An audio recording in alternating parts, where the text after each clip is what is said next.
میر ظفر اللہ خان جمالی رحمۃ اللہ تعالی علیہ، اللہ پاک ان کے درجات کو مزید بلندیاں عطا فرمائے۔ ہم سے جدا ہو گئے،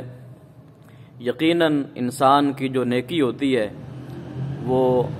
اللہ رب العالمین اس کا اجر اسے ضرور عطا فرماتا ہے۔ بڑے بڑے سیاستدان، بڑے بڑے وزیر اعظم، وزراء، امراء اور بڑے بڑے عظیم لوگ دنیا میں آئے چلے گئے، لیکن جمالی صاحب ہمیں یہ پیغام دے کر گئے،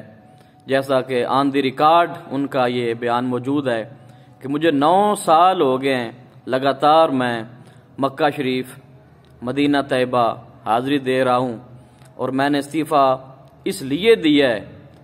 کہ اب اگر میں جاؤں تو کم از کم میرا شمار ان لوگوں میں نہ ہو کہ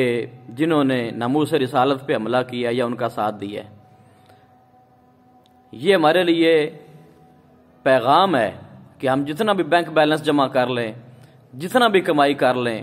جتنے بھی عزت حاصل کر لیں، جو بھی منصب حاصل کر لیں، جو بھی مقام حاصل کر لیں، لیکن کامیابی اسی میں ہے، جیسا کہ علامہ اقبال نے فرمایا کہ کی محمد سے وفا تو نے تو ہم تیرے ہیں، کی محمد سے وفا تو نے تو ہم تیرے ہیں، یہ جہاں چیز ہے کیا لوح و قلم تیرے ہیں۔ آج علماء، خطبہ، مقررین، واعظین، ہر بندہ مومن ان کی یہی ایک خوبی، یہی ایک نیکی یاد کر رہا ہے کہ وہ ایک عظیم عاشق رسول تھے، اور یقیناً ان کی بخشش کے لیے یہ بہت بڑا ذریعہ ہے، بہت بڑا سرمایہ ہے اور بہت بڑا وسیلہ ہے، کیونکہ بخشش صرف اور صرف اللہ رب العالمین کے محبوب صلی اللہ تعالی علیہ وآلہ وبارک وسلم آپ کے ساتھ محبت اور آپ کے ساتھ عقیدت کے بل بوتے پر ہی ہوگی انشاءاللہ۔ تو ہمیں چاہیے کہ ہم بھی، یہ دنیاوی منصب آنے جانے ہیں، یہ آتے جاتے رہتے ہیں، یہ معاملات ہوتے رہتے ہیں، لیکن زندہ رہیں تو عشق مصطفیٰ صلی اللہ تعالی علیہ وسلم ہمارے سینے میں ہو، اور جب دنیا سے جائیں تو پھر بھی یہ محبت ہمارے سینے میں، ہمارے دل میں ہونی چاہیے، ہمارے ذہن میں ہونی چاہیے، کیونکہ اعلیٰ حضرت کا بھی فرمان ہے کہ لحد میں عشق رخ شاہ کا داغ لے کے چلے، جہاں پر قبر میں کوئی چیز کام نہ آئے گی دنیاوی، لیکن وہاں عشق مصطفیٰ کام آئے گا، نیکی کام آئے گی، اچھائی کام آئے گی۔ فرمایا کہ اس قبر کی تاریکی میں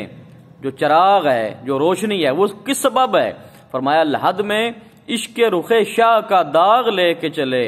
ارے اندھیری رات سنی تھی چراغ لے کے چلے۔ یہی چراغ ہے جو قبر میں روشنی دے گا، جو حشر میں کام آئے گا، یہی ہمارے پاس سرمایہ ہے۔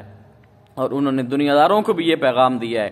کہ ناموس رسالت پہ پہرا دینا کسی مولوی کا ٹھیکہ نہیں ہے، کسی پیر کا ٹھیکہ نہیں ہے، کسی شیخ کا ٹھیکہ نہیں ہے، کسی امام مسجد، حافظ قرآن یا قاری ہونا اس کے لیے ضروری نہیں ہے، بلکہ اس کے لیے سینے میں عشق مصطفیٰ ہونا ضروری ہے۔ اگر سینے میں عشق مصطفیٰ ہو، بندہ MNA ہو، MPA ہو، وہ وزیر ہو، وہ امیر ہو، وہ سفیر ہو، وہ ایون کے وزیر اعظم ہو ایک ملک کا، لیکن اگر عشق مصطفیٰ دل میں ہے تو ہر چیز قربان کر سکتا ہے اپنے آقا صلی اللہ تعالی علیہ وآلہ وبارک وسلم کے لیے۔ دعا ہے کہ اللہ پاک ہم سب کو بھی وہی غیرت ایمانی نصیب فرمائے جو اللہ رب العالمین نے اس مرد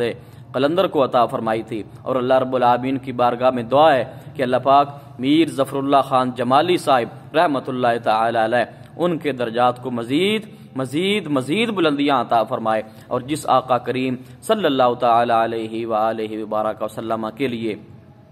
انہوں نے دنیا میں اپنے منصب کی قربانی دی، اللہ رب العالمین اس دنیا سے کہیں اچھا گھر ان کو عطا فرمائے، اور آقا کریم صلی اللہ تعالی علیہ وسلم آپ کے پڑوس میں، آپ کے غلاموں میں جگہ عطا فرمائے۔ آمین۔ وما علیہ الا البلاغ المبین۔